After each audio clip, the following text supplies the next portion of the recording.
Pectoentobrachialis.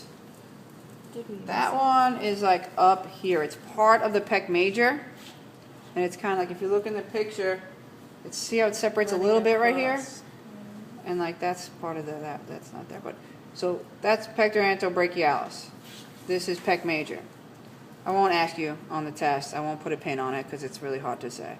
But pectoentobrachialis is part of the pec major. Here's pec major, okay?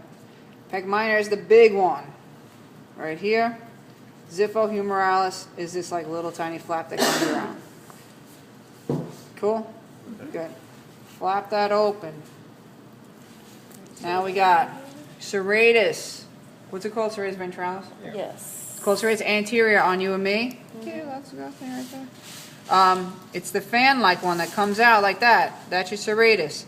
This straight one that comes down, that's a scalene. What do they call it for reals? I don't think it's on this. Is it not on there? It's not on this page. It's not on this picture. I'll go over it Maybe again. Next one. Okay, so skip that. When I get to that picture, I'll do it. Okay. All right, so pectoentobrachialis, pec major, pec minor, xiphohumeralis.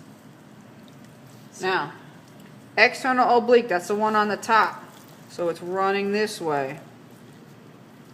Your rectus abdominis goes this way.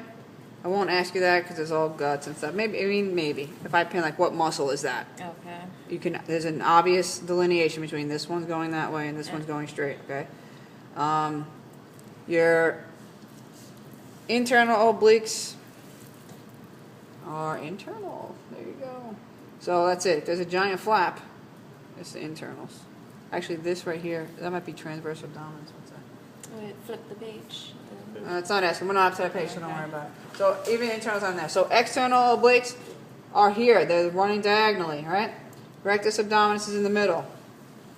So going back up, xiphohumeralis is the thin flap.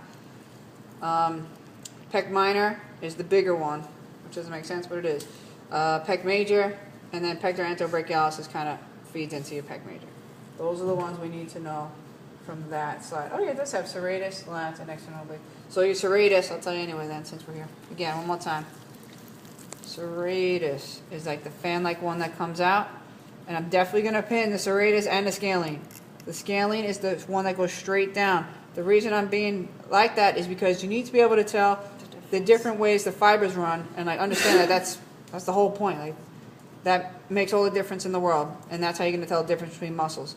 So if you're ever thinking about how someone has this injury or whatever, you have to kind of know the fibers are running this way. Or if I say, what does serratus do? And you know the way the fibers run is going to make sense on what it does. So scalene is running up and down this way. The serratus is like the fan-like one. Okay? Cool. Done.